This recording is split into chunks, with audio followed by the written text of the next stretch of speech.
नमस्कार, कैसे हैं आप सब लोग। और जैसा कि आप सबको पता है, कल हमने बजट का एक पार्ट वन कर ली थी क्लास। पार्ट वन में स्पेशली हमने बजट के जो मेन 10 स्तंभ थे उनमें से 4 स्तंभ किए थे।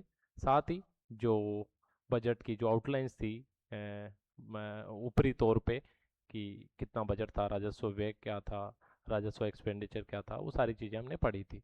तो आज हल्का सा उन चारों सेगमेंट को दोबारा देखते हुए और आगे का अपनी आज की क्लास में इस बजट को कंप्लीट करते हैं हम। ठीक है, तो चलिए आगे चलते हैं। ठीक है, ये थोड़ा सा आपको हमारे इनिशिएटिव के बारे में कि हमारा जो इंस्टीट्यूट है वो आरएसएमबी और आरपीएससी के बदलते पैटर्न के हिसाब से सारी सामग्री आपको प्रोवाइड करवाता है। अनुभवी शिक्षकों की पूरी टीम है हमारे पास। और जो करंट अफेयर्स का जो हमारा इनिशिएटिव है उसमें हम सूजस, पीआईबी और दैनिक जो न्यूज़पेपर है उनकी सारी इंपॉर्टेंट न्यूज़ को कवर करते हैं। और आरएस से लेके लगभग नीचे के सारे एग्जाम्स के लिए एक वन स्टॉप सॉल्यूशन हमारी कोचिंग आपको प्रोवाइड करती है। तो आप ऑफलाइन आइए। ठीक है, चलिए फिर आगे चलते हैं। तो हमने कल बात करी थी कि बजट का जो कुल आकार है वो 6.11 लाख करोड़ है राजस्थान का। स्टेट जीडीपी जो है वो 21.52 लाख करोड़ रुपए है। राजकोषीय जो घाटा है वो जीडीपी का 3.69% है, जो कि हमने कल पढ़ लिया था। और उसके बाद हमने राजस्व जो आया 3,25,740 लाख करोड़ रुपए, वो भी हमने कल पढ़ लिया था। हमारा जो रेवेन्यू एक्सपेंडिचर जो हमारा प्रपोज्ड है, जो हमारी सरकार करना चाह रही है, वो 3,50,000 करोड़ है। यानी कि जो राजस्व घाटा है वो लगभग 24,31,000 करोड़ के आसपास। और राजकोषीय जो घाटा यानी कि जो ओवरऑल पूरी जो डेप्थ है राजस्थान सरकार पे, वो 79,492, जो कि हमने कल पढ़ लिया था। आगे चलते हैं। आगे हमने बात करी थी कि सरकार ने इसके 10 जो है पिलर स्तंभ बताए हैं बजट के, कि किस प्रकार 10 स्तंभों का हमारा एक विजन है जिसको हमने बजट का एलोकेशन किया है। और उसके हिसाब से हम आगे की जो हमारी एक साल की रणनीति है वो रहने वाली है। कौन कौन से हैं, आपको इधर से थोड़ा ठीक दिखेगा। पहला था हमारा इंफ्रास्ट्रक्चर, जो कि हमने पढ़ लिया था। दूसरा था क्वालिटी ऑफ लाइफ, यानी जीवन की क्वालिटी इंप्रूव करने के बारे में। तीसरा औद्योगिक विकास। चौथा मानव संसाधन, यहाँ तक हमने पढ़ लिया था। आगे हम आज पढ़ेंगे सदृढ़ सामाजिक सुरक्षा प्रणाली, पर्यटन में क्या है, सुशासन और डिजिटल परिवर्तन, कृषि विकास और साथ में हरित विकास। और 10वां जो हमारा है कि 4.3 ट्रिलियन डॉलर की इकोनॉमी जो 2047 तक राजस्थान लक्ष्य रखता है, उसके बारे में किस प्रकार सरकार ने बात करी है। ओके, तो सबसे पहले सड़क वाला हमने पढ़ लिया था कि किस प्रकार 1800 करोड़ की लागत से राज्य राजमार्ग बनेंगे। और उसके बाद 250 अटल प्रगति पथ के बारे में हमने कल पढ़ लिया था। 1000 किलोमीटर की राज्य राजमार्ग को क्रमोन्नत किया जाएगा। 920 करोड़ जो अंडर ब्रिज और ओवर ब्रिज जो है उनके निर्माण के लिए। और 2000 कैमरों के लिए 100 करोड़ रुपए का जो बजट में प्रावधान किया वो हमने कल पढ़ लिया था। उसके बाद वाटर मैनेजमेंट वाला जो था, पेयजल, जो कि इंफ्रास्ट्रक्चर वाले जो पहला स्तंभ है उसी का एक मुख्य दूसरा पार्ट था, उसमें हमने अमृत पढ़ लिया था। बिशनपुर परियोजना एड हमने करी है, सूरजपुरा से चाकसू लाइन के लिए 650 करोड़ रुपए, 600 ट्यूबवेल और 1200 हैंडपंप के बारे में हमने पढ़ लिया था। सेंटर ऑफ एक्सीलेंस जो वाटर का है वो जयपुर में बन रहा है, ये भी हमने कल पढ़ लिया था, आपको याद होगा। सौर ऊर्जा को लेके कहाँ कहाँ जो हमारे सोलर पार्क पर प्रपोज्ड है वो भी हमने कल देख लिया था, ये आप दोबारा एक बार देख लेंगे। ठीक है, उसके बाद सेकंड हमारा जो पिलर था उसमें हमने देखा था कि किस तरह 7 लाख स्ट्रीट लाइट्स की बात हो रही है, राज सेतु की बात हो रही है, पंचगौरव भी हमने कल पढ़ लिया था। आगे चलते हैं, प्लग एंड प्ले फैसिलिटी के बारे में कल हमने आराम से अच्छे से बात कर ली थी, आपको समझ में भी आ गया था। तो इस तरह से माटी कला वाले जो है ये भी हमने कल पढ़ लिया था। युवा स्वरोजगार जो योजना है इसके बारे में भी हम पढ़ चुके हैं। रानी लक्ष्मीबाई केंद्र, वाइब्रेंट, ड्रीम, आरएसटीए, इन सब के बारे में भी हमने पढ़ लिया था, लेकिन हल्का सा फिर भी मैं आपको ब्रीफ कर देता हूँ। सबसे पहला ये कि एनटीए जो नेशनल टेस्टिंग एजेंसी है उसकी तर्ज पे राजस्थान में भी स्टेट टेस्टिंग एजेंसी का निर्माण करेगी सरकार। रानी लक्ष्मीबाई केंद्र बना रही है कितने यूनिवर्सिटीज में, 150 में। वाइब्रेंट और ड्रीम जो स्टार्टअप जो डिजिटल सेक्टर में जो लोग काम कर रहे हैं उनकी हेल्प करने के लिए ये दोनों चीजें हैं। और स्कूल ऑन व्हील्स के बारे में हमने कल बात करी थी कि किस तरह हर जिले में एक स्कूल ऑन व्हील्स होगी, इस प्रकार से। आगे अपन चलते हैं, राज सुरक्षा और राज ममता हमने पढ़ लिया था। राज सुरक्षा जो है वो एक इमरजेंसी रेस्पॉन्स जो होता है सरकार का उसके बारे में, और राज ममता जो है वो हमारी मेंटल हेल्थ को लेके सरकार ने प्रावधान किए हैं। आगे जो है तो ये पांचवा स्तंभ है यहाँ से। ये भी हमने मोक्ष-वाहिनी, अटल आरोग्य फूड ये हमने पढ़ लिया था। आगे आता है महिला सशक्तिकरण और नारी शक्ति, यहाँ से हमने को आज पढ़ना है। सबसे पहली चीज, सरकार ने 1 लाखपति दीदी स्कीम सरकार लेके आई थी, उसमें 1 लाख रुपए तक की ऋण दिया जा रहा था, उसकी सीमा को बढ़ा के 1.5 लाख कर दिया। ये बहुत इंपॉर्टेंट फैक्ट है, आप इसको याद रखेंगे। आगे राजसखी स्टोर्स, यानी सभी संभाग मुख्यालयों पे राजसखियों के स्टोर का निर्माण किया जाए। देखो मैं आपको समझाता हूँ। एक योजना है सेल्फ हेल्प ग्रुप वाली, यानी कि स्वयं सहायता समूह, जो आपने गांवों में सुने भी होंगे, यानी महिलाएं आपस में मिलकर इस तरह के ग्रुप्स का निर्माण करती है और फिर सामूहिक रूप में कुछ गतिविधियां और कुछ प्रोडक्ट्स का निर्माण करती है। उनको सरकार ने ये बोला कि हम आपको लखपति दीदी बनाएंगे, यानी 1 लाख तक के ऋण देंगे। सबसे पहली चीज तो ये करी कि उनकी जो ऋण की सीमा है उसको 1 लाख से बढ़ा के कितना कर दिया, 1.5 लाख रुपए। दूसरा जो बदलाव वो ये किया कि इनके जो स्टोर है, यानी जो जिन उत्पादों का निर्माण ये हमारी लखपति दीदी कर रही है, उनके लिए स्टोर एक एक संभाग मुख्यालय पे सरकार बनाने जा रही है। ये एक डेवलपमेंट हुआ है। साथ ही 100 करोड़ रुपए का वे बीपीओ पे करेगी ग्रामीण सेक्टर में, यानी ग्रामीण सेक्टर में इस तरह के बीपीओ बनाए जाएंगे, जैसे कॉल सेंटर हो गया आपका, जिनमें ग्रामीण महिलाओं को रोजगार मिलेगा। ये प्रावधान भी इन्होंने किया है। आगे इन्होंने बोला कि नारी शक्ति उद्यम प्रोत्साहन जो योजना थी उसमें 50 लाख से ऋण की राशि को बढ़ा के कितना कर दिया, 1 करोड़ रुपए। तो एक मेजर बदलाव ये किया है। ठीक है, आगे चलते हैं। नंदघर योजना आप सबने सुना होगा, जो हमारी आंगनबाड़ीज है, तो 7500 जो आंगनबाड़ी है उनका उन्नयन करके उनको नंदघर बनाया जाएगा। तो इसके लिए कितना प्रावधान किया, 225 करोड़ रुपए का।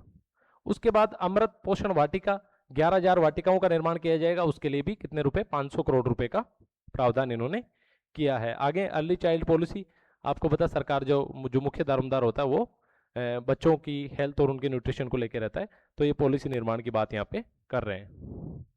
एक श्रम सेतु ऐप इन्होंने लॉन्च किया है, जो कि श्रमिकों के कल्याण और रोजगार के लिए एक मोबाइल ऐप है, जहाँ की श्रमिकों की वेलफेयर से संबंधित जो योजना है उनके बारे में जानकारी मिल सकेगी, और उसको और भी जो उसके काम की जानकारी होगी वो इस ऐप पे होगी।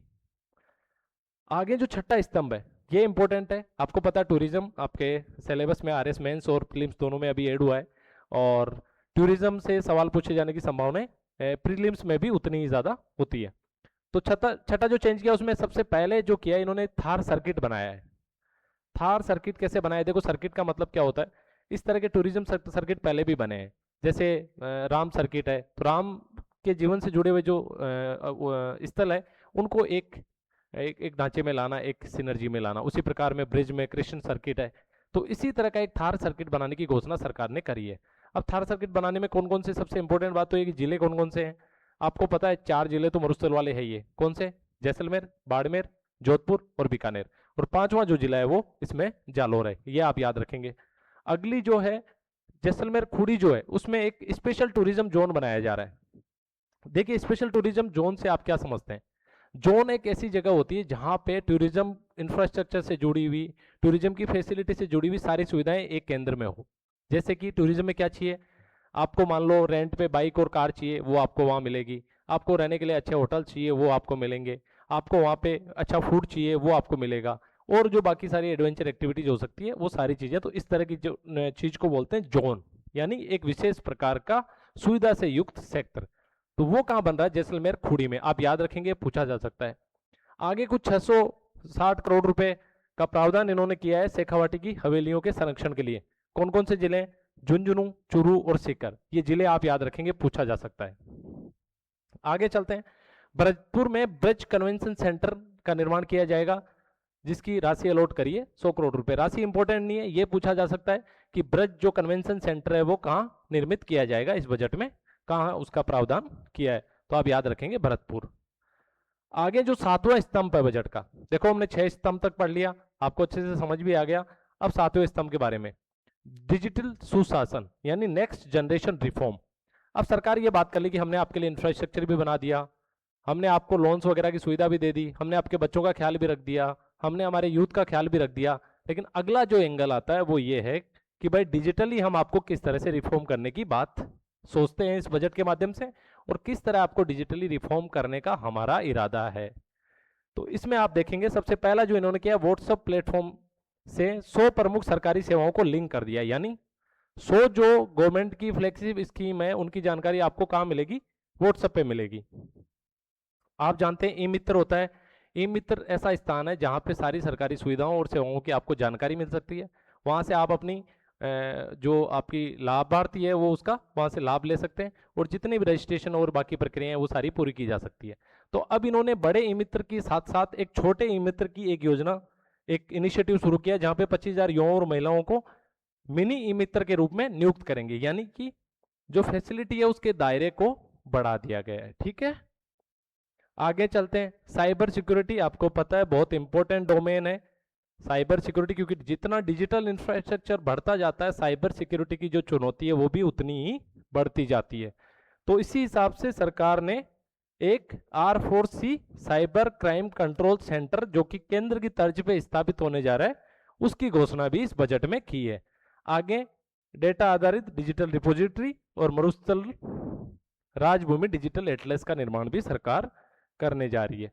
आपका 8वां जो स्तंभ है वो सिंचाई और किसानों के कल्याण से है। आपको पता है हमारी इकोनॉमी का और हमारे देश के ओवरऑल पॉलिटिकल सेंटिमेंट्स का एक सेंटर पॉइंट्स होता है हमारे फार्मर्स। तो उसी हिसाब से 8वां जो स्तंभ है वो कृषि और किसान, यानी कि इस बजट के माध्यम से किस प्रकार कृषि का और किसानों का कल्याण किया जा सके। ठीक है, तो देखते हैं इसमें 11,300 करोड़ रुपए की तो सिंचाई परियोजनाओं का इन्होंने मंजूरी दी। आपको पता है इसमें जो सबसे मेजर परियोजना है वो वही काली सिंध चंबल वाली, जिसको राम गंगा सेतु जो नया नाम दिया है, उसमें ही ये ज़्यादा मेजर इसका पैसा खर्च होना है। आगे बोला कि भाई 50,000 सोलर पंप्स देंगे किसानों को, उससे जो सब्सिडी है वो लगभग उस सब्सिडी के लिए 1,500 करोड़ रुपए इन्होंने निकाल दिए हैं। राइट, आगे बोलते हैं कि 160 करोड़ का कृषि यंत्रों पर अनुदान, 50,000 कृषकों को इससे फायदा मिलेगा। एक बात इन्होंने ये बोल दी। आगे बोलिए कि मुख्यमंत्री बीज स्वावलंबन योजना है, आपको पता है उसके लिए भी बजट का एलोकेशन किया है। क्या होता है मुख्यमंत्री बीज स्वावलंबन योजना में? इस योजना में किसानों को 90% अनुदान पे बीज प्रदान किए जाते हैं। ठीक है, तो ये इसमें बात हो गई। आगे चलते हैं। भाई किसानों को पैसा भी दे दिया, उनको बीज भी दे दिया, लेकिन कृषि की भी तो आधारिक अवसंरचना है जिसके बारे में बात होनी जरूरी है। तो यहाँ एग्री इंफ्रास्ट्रक्चर और गोदाम निर्माण के लिए भी कुछ सरकार ने घोषणाएं करी है, जैसे कि 25,000 करोड़ रुपए तो ऋण के लिए 35 लाख किसानों को देंगे, ऐसा सरकार बोल रही है। 500 कृषि सुविधा हेतु कस्टम हायरिंग सेंटर। ये मैं थोड़ा सा आपको कस्टम हायरिंग सेंटर के बारे में समझा देता हूँ, ये थोड़ा इंपॉर्टेंट कॉन्सेप्ट है। ठीक है, आप मेरे साथ बने रहिए, मैं आपको समझा देता हूँ। चलिए, तो हम बात करेंगे कस्टम हायरिंग सेंटर के बारे में। देखो बेसिकली क्या होता है, एक फार्मर को क्या करना होता है, एक फार्मर क्या करता है कि अगर उसको जो भी कृषि में मशीनरी चाहिए, मान लो ट्रैक्टर चाहिए, थ्रेसर चाहिए, ठीक है, उसको मान लो प्लाऊ चाहिए, तो क्या करेगा, सारी चीजें मार्केट से खरीद के लाएगा। और आपको पता है खरीदने की इनकी जो कॉस्ट है वो काफी ज्यादा होती है, और सारे किसान ऐसे होते नहीं जो इनको अफोर्ड कर सके। कुछ किसान छोटे किसान होते, तो उनके लिए सरकार ने एक सुविधा विकसित की है कि भाई सहकारी समितियों के स्तर पे इस तरह की व्यवस्था हम करेंगे कि ये जो कृषि उपकरण है जो कि कॉस्ट में महंगे होते हैं, इन किसानों को कुछ समय के लिए बहुत ही सस्ती दर पे इनको किराए पे दें, किसान अपना काम करे, यूज करे और वापस डिपॉजिट कर दें। तो इन्होंने बोला है सरकार ने कि 500 नए जो हायरिंग सेंटर है वो हम एस्टैब्लिश करेंगे किसानों के कल्याण के लिए। तो ये बात आपको समझ गया आ गई होगी। ठीक है, उसके बाद 250 मेट्रिक टन, यानी एक यूनिट है जो मापती है वजन को और एक क्वांटिटी को, ऐसे गोदामों का निर्माण किया जाएगा सहकारी समितियों के लिए। आपको पता है अनाजों वगैरह का ये भंडारण करते हैं, तो इस हिसाब से इनके लिए इंपॉर्टेंट हो जाता है। ठीक है, आगे चलते हैं। आगे हैं पशुपालन और सरस डेयरी विस्तार के लिए भी इन्होंने कुछ कार्य किए हैं, आप पढ़ लेंगे, बहुत इंपॉर्टेंट उस तरह से नहीं है कि डेयरी इंफ्रास्ट्रक्चर निर्माण के लिए 1,000 का बजट, 1,000 करोड़ का बजट होता था, उसको बढ़ा के 2,000 करोड़ कर दिया। अलवर में 3 लाख लीटर क्षमता का एक मिल्क प्रोसेसिंग प्लांट की स्थापना हो रही है। ये इंपॉर्टेंट है, ये एग्जाम में पूछा जा सकता है कि एक मिल्क प्रोसेसिंग प्लांट की जो क्षमता 3 लाख लीटर है वो कहाँ पे एस्टेब्लिश हो रहा है, कहाँ पे, अलवर में। आगे चलते हैं, सरस के उत्पादों के आउटलेट्स लगेंगे, ये पूछा जा सकता है कहाँ पे लगेंगे।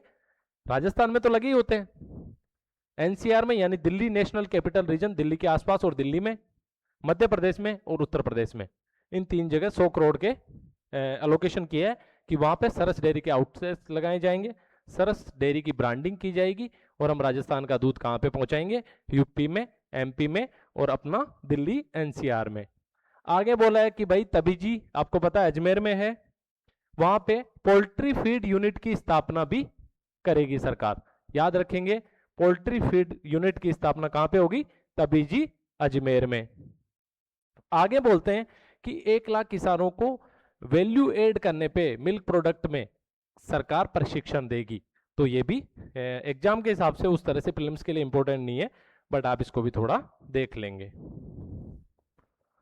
आगे चलते हैं, हमारा जो 9वां जो स्तंभ है, आपको पता सारी चीजें हो गई, सबका भला हो गया, उसके बाद में पर्यावरण का भी तो भला होना चाहिए, और सरकार ने वही सोचा। सरकार ने बोला कि भाई हमारा राजस्थान हरियाणा राजस्थान होना चाहिए, और हमने इसके लिए बहुत सारे पेड़ पौधे पहले भी लगाए हैं। तो 10 करोड़ पौधारोपण का जो लक्ष्य है वो सरकार ने रख दिया है इस बार। नया क्या क्या किया है? नया किया है नमो नर्सरी, यानी सभी जिला मुख्यालयों पे नमो नर्सरी की स्थापना की जाएगी। कहां पे? जिला मुख्यालयों पे, यानी सारे डिस्ट्रिक्ट हेडक्वार्टर्स पे नमो नर्सरी की स्थापना की जाएगी। नमो वन, प्रत्येक पंचायत समिति स्तर पे नमो वन, यानी नमो वन पंचायत समिति स्तर पे, और नमो नर्सरी जिला स्तर पे। ऑक्सीजन, ये एक तरह के पार्क है जो कि अजमेर, ब्यावर, जयपुर सहित 16 जिलों में मॉडल उद्यान है। ये इंपॉर्टेंट नहीं है एग्जाम के लिए, नमो वन और नमो नर्सरी के बारे में पूछा जा सकता है। और जो पृथ्वी प्रोजेक्ट है, ये भी वन्य जीव संरक्षण हेतु 1500 करोड़ की योजना है। ठीक है, आपको समझ आ गई होगी बात। अब पढ़ते हैं इसमें आगे। आगे जो है वो कुछ नई तरह की पहल राजस्थान में करी है। एक तो करिए कार्बन क्रेडिट पायलट प्रोजेक्ट। देखो कार्बन क्रेडिट में होता क्या एक्चुअली, आपको पता है जो भी डेवलपमेंटल एक्टिविटीज होती है उसमें फ्यूल जलता है या एनर्जी कंज्यूम होती है। एनर्जी कंज्यूम होती है तो उससे आपको जैसे ही एनर्जी मिलेगी आप कार्बन वातावरण में छोड़ोगे। तो कार्बन प्रोत्साहन का मतलब ये होता है, अगर आपने मान लो फॉसिल फ्यूल की जगह नवीकरणीय ऊर्जा जैसे सोलर एनर्जी का आपने यूज किया, तो आपको कार्बन क्रेडिट पॉइंट मिल जाएंगे। किस बात के मिलेंगे? कि भाई फला आदमी ने, फला कंपनी ने कम पर्यावरण को नुकसान पहुंचाया है। तो इस तरह का प्रावधान राजस्थान में किया है, और किसानों को प्रोत्साहन दिया जाएगा कि भाई आप ना कार्बन का उत्सर्जन कम करो, हम आपको अवार्ड और रिवार्ड देंगे। राइट, तो ये होगा यहाँ पे। आगे जल संचयन का जो कार्य है 5000 गांवों में किया जाएगा, not much important. Wild life ambulance 291 और मोबिलिटी टीम का गठन किया। देखो कई बार क्या होता है, जंगल से जब निकलती है आपके जंगल से जब हाईवेज वगैरह निकलते हैं, और उन हाईवेज वगैरह में एक प्रॉब्लम होती है कि सामने मान लो कोई वन्य जीव आ गया, वन्य जीव को नुकसान हो गया, तो वहां पे रेस्पॉन्स करने के लिए टाइमली कोई टीम पहुंचे, रेस्पॉन्स करे। तो उसके लिए ये प्रावधान किया है कि एम्बुलेंस की व्यवस्था, कि हमारे लिए सिर्फ मनुष्य इंपॉर्टेंट नहीं है, हमारे लिए जानवर भी उतने इंपॉर्टेंट है, हमारे लिए एनवायरनमेंट भी उतना ही इंपॉर्टेंट है। ये सारी बात आगे बोलते हैं कि जोधपुर में जो है अर्ली वार्निंग सिस्टम जो है एस्टेब्लिश करेंगे। किसका अर्ली वार्निंग सिस्टम? आप देख लेंगे, एयर क्वालिटी का। यानी कि अभी जयपुर में है, अब जोधपुर में भी जल्दी से आपको 1 दिन पहले, 4 दिन पहले ये चेतावनी मिल जाएगी कि भाई कल परसों की हवा खराब होने वाली है, आप अपना और अपने बच्चों का ध्यान रखेंगे। ठीक है, आगे चलते हैं। आगे है 10वां स्तंभ। देखो सरकार ये बोल रही है कि भाई हम आज के बारे में नहीं सोच रहे हैं, हम ना 2029 के बारे में सोच रहे हैं, हम सोच रहे हैं 2047 के बारे में। इन्होंने बोल दिया जैसे मोदी जी सोचेंगे वैसे हम सोचेंगे। मोदी जी भी 2047 में विकसित भारत की बात करते हैं, और इधर राजस्थान सरकार ने बोला है 2047 में हम भी विकसित राजस्थान बना देंगे। और बात सही भी है कि जब विकसित राज्य बनेंगे तभी तो विकसित भारत बनेगा। तो इसी हिसाब से इन्होंने 10वां जो अपना स्तंभ है वो यही बना दिया कि भाई 4.3 ट्रिलियन डॉलर की इकोनॉमी हम बना देंगे राजस्थान को। कब? 2047 में। तो इस तरह तो उन्होंने फिर ये जाहिर सी बात है भाई कैसे बनाओगे, तो इन्होंने आगे बोला है कि सबसे पहले भाई हम वित्तीय स्थिरता लेके आएंगे, यानी राजकोषीय घाटा अपना कम रखेंगे, खर्चा पानी कम रखेंगे, और उस हिसाब से फिर सिटीजन्स को केंद्र में रखेंगे। पहले तो खर्चा कम करेंगे लेकिन फिर भी फायदा किसका देखेंगे? नागरिकों का। तो इस तरह की व्यवस्था के साथ एक आइडियल स्टेट, एक आदर्श राज्य हम बनाएंगे। आगे आ जाओ। आगे बोलते हैं कि भाई 4.3 ट्रिलियन डॉलर की जो इकोनॉमी है ना, वो ऐसे ही नहीं बना रहे हैं। हमने यहाँ पे रिप्स किया 2024 में, इन्वेस्टमेंट समिट किया, हमने एमएसएमई पॉलिसी लाए, हम निर्यात पॉलिसी लेके आए, रोजगार पॉलिसी लेके आए, ये सारी बातें कि हमने यहाँ पे माहौल बना दिया एकदम ताजा। तो इस हिसाब से राजस्थान करेगा प्रगति, ये कहना है भजन लाल जी का और दिया कुमारी जी का। ठीक है, उसके बाद चलते हैं आगे।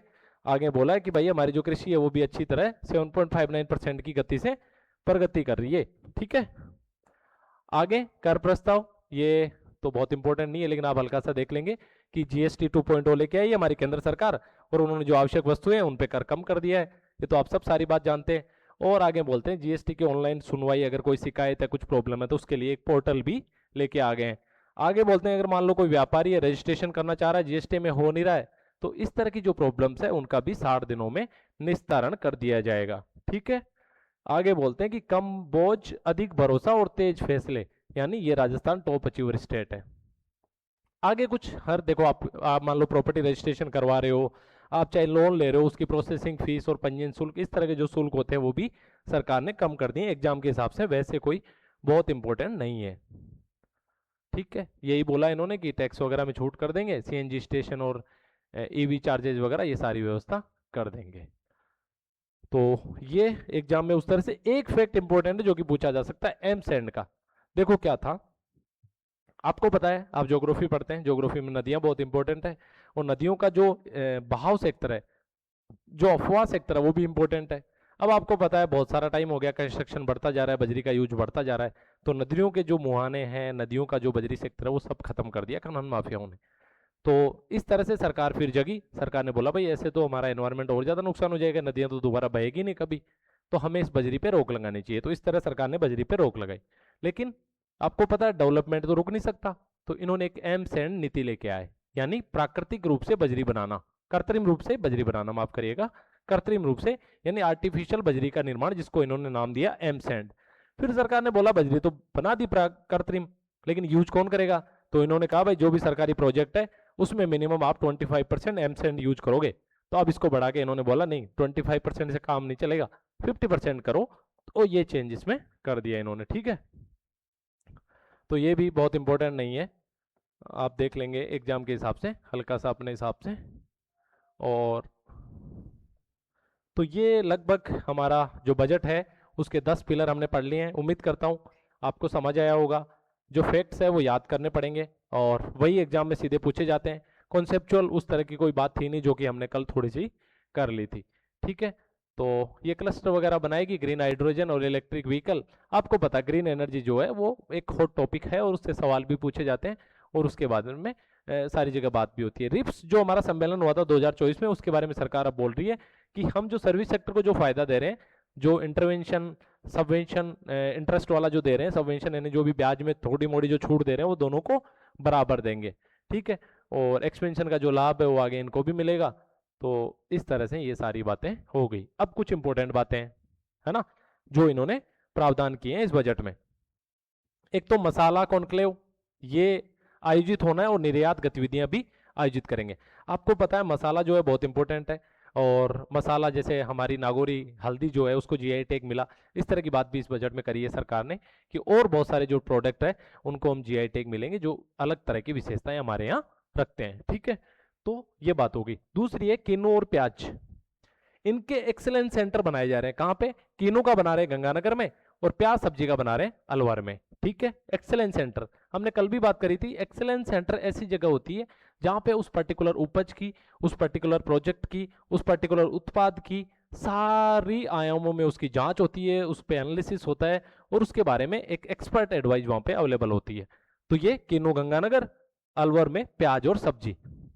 आपको पता किन्नू गंगानगर का की उत्पाद भी है जो पंचगौरव उसमें भी शामिल है, तो आप इसको याद रखेंगे। और अलवर जो है वो प्याज सब्जी के लिए उत्कृष्टता केंद्र, ये आप याद रखेंगे। प्राकृतिक खेती के लिए जोबनेर जो कृषि विश्वविद्यालय, वहां पे सेंटर ऑफ एक्सीलेंस की स्थापना की जा रही है। आपको पहले से भी पता जोबनेर जो है एग्रीकल्चर के लिए फेमस है। और जयपुर में वाटर वाला जो हमने ऊपर पढ़ लिया था और कल भी पढ़ लिया था। ठीक है, आगे इन्होंने बोला है कि स्वास्थ्य और पशु स्वास्थ्य के लिए भी, यानी हमने आपके स्वास्थ्य के ध्यान रख लिया लेकिन पशुओं के स्वास्थ्य का भी ध्यान रखना पड़ेगा। तो पशुओं के स्वास्थ्य के लिए भरतपुर, सांबर और कुचामन में पक्षी रोग उपचार केंद्र, पक्षियों के लिए सॉरी, पक्षियों के लिए कहां कहां आप याद रखेंगे? भरतपुर, सांबर और कुचामन। भरतपुर, सांबर और कुचामन। सांबर और कुचामन तो पास में, और भरतपुर आपका उधर पूर्वी राजस्थान में। आगे चलते हैं, वाइल्ड एनिमल के लिए भी कुछ चिकित्सा केंद्र शुरू करेंगे। तो वाइल्ड एनिमल यानी जंगली जानवरों के लिए अलवर, उदयपुर, कोटा में। अलवर, उदयपुर और कोटा, अलवर, उदयपुर और कोटा आप याद रखेंगे। और आधुनिक विश्राम गृह जो बनेंगे अजमेर, जयपुर, बीकानेर में मेडिकल कॉलेजों में 500 करोड़ रुपए। तो ये तीनों फैक्चुअल चीजें आप याद कर लेंगे। और 200 जो ग्राम पंचायतें हैं वहां पे पशु चिकित्सा केंद्र भी सरकार बनाने का प्लान कर रही है। ठीक है, आगे यही बोलती हैं कि भाई हम सुशासन भी देने नगरीय निकायों में, तो वहां भी स्मार्ट सेवा केंद्र। स्मार्ट सेवा केंद्र क्या चीज होती है? स्मार्ट सेवा केंद्र इस तरह की है जहां नागरिकों को सरकारी सेवाओं का और उनको जो डिजिटल एक्सेस है वो प्रदान किया जा सके। ठीक है, अब आगे बोल रहे हैं वही स्किल की बात केंद्र सरकार भी करती है, हमारी राज्य सरकार भी करती है कि भाई हर जिले में इंडस्ट्री पार्टनर के साथ में एक आप क्या बनाएंगे? स्किल इंस्टीट्यूट बनाएंगे। इंडस्ट्री पार्टनर यानी जो भी उस जिले का जो सबसे प्रभावी जो व्यापारी होगा उसके साथ मिलके उससे फंडिंग वगैरह लेके और प्राइवेट इन्वेस्टमेंट लेके और हम एक इंस्टीट्यूट ऑफ स्किल बनाएंगे। आगे बोलते हैं राजस्थान फाउंडेशन जो है वो आपको पता प्रवासियों को जोड़ने की एक पहल है। ठीक है, जिससे कि हम विदेशियों अपने जो राजस्थानी है जो कि किसी कामवश कारणवश बाहर जाके बस गए, वहाँ बहुत सक्सेसफुल हो गए, उनको वापस जोड़ना है। बेसिक बात है, उनसे यहाँ इन्वेस्ट करवाना है, पैसे लेने हैं। ठीक है, उसके बाद इनलैंड कंटेनर डिपो हमने बात करी थी, ये बागीदोरा और सिकराई जैसे सेक्टरों में निर्यात की सुविधा, यानी ये इस तरह के डिपो जहाँ पे एक जगह सेंट्रलाइज जाके माल खड़ा हो जाए और फिर मल्टी मॉडल डिपो के माध्यम से अलग अलग माध्यमों से माल जो है वैश्विक रूप से निर्यात किया जा सके। आगे ये सैलरी अकाउंट पैकेज, मतलब सरकारी जो कर्मचारी है उनके जो पैकेज है सैलरी के, वो एक पर्टिकुलर बैंक में सारी फैसिलिटीज के साथ में खुलवाए जाएंगे। आगे वही नमो नर्सरी और ये सारी बातें हमने कर ली थी। नमो नर्सरी जो है वो जिला मुख्यालयों पे हो रही है और जो दूसरे वाली थी वो पंचायत समिति मुख्यालयों पे। आगे खेलों के बारे में बात करी है इन्होंने, क्या कि भाई यूथ गेम्स का जो आयोजन है वो हम सारे स्तर पे करवाएंगे, पंचायत से लेके ब्लॉक, जिला और राज्य स्तर पे आयोजन होगा। 50 करोड़ रुपए का इन्होंने फंड अलॉट कर दिया और ग्रामीण और शहरी खेल प्रतिभाओं को मंच प्रदान करने के लिए। ठीक है, प्रीलिम्स में तो उस तरह से इंपॉर्टेंट नहीं है बट मेंस में इंपॉर्टेंट हो जाता है। तो वही बात करी हमने कि ये जो हमारा बजट है ये विकसित राजस्थान 2047 जो कि इनका लक्ष्य है 4.3 ट्रिलियन डॉलर की इकोनॉमी बनाने का। और इन्होंने बोला है कि सबसे पहली चीज तो हम रणनीतिक रूप से एक वित्तीय नियोजन करके यानी वित्तीय प्लानिंग करके और सिटीजन सेंट्रिक सुशासन या नागरिक केंद्रित जो शासन है उसके माध्यम से राजस्थान को 4.3 ट्रिलियन डॉलर की अर्थव्यवस्था बनाने के लिए एकदम कमिटेड है। और आप भी कमिटेड हो जाइए अपनी सफलता सुनिश्चित करने के लिए। ये जितने भी फैक्ट्स इसमें आए, जितने भी इंपॉर्टेंट न्यूज है वो सब लिख के याद कर लीजिए, एक बार में पिंडा छूट जाए वरना फिर बार बार पढ़ोगे, क्वेश्चन भी गलत हो जाएंगे और छूट भी जाएगा। तो ये थी हमारी डिस्कशन, हमारा बजट का डिस्कशन पूरा हो गया। कल इसका पहला पार्ट आया था, आज हमने उसको भी थोड़ा बहुत टच करते हुए दूसरे पार्ट में इसको कंप्लीट कर दिया। ठीक है, थैंक यू।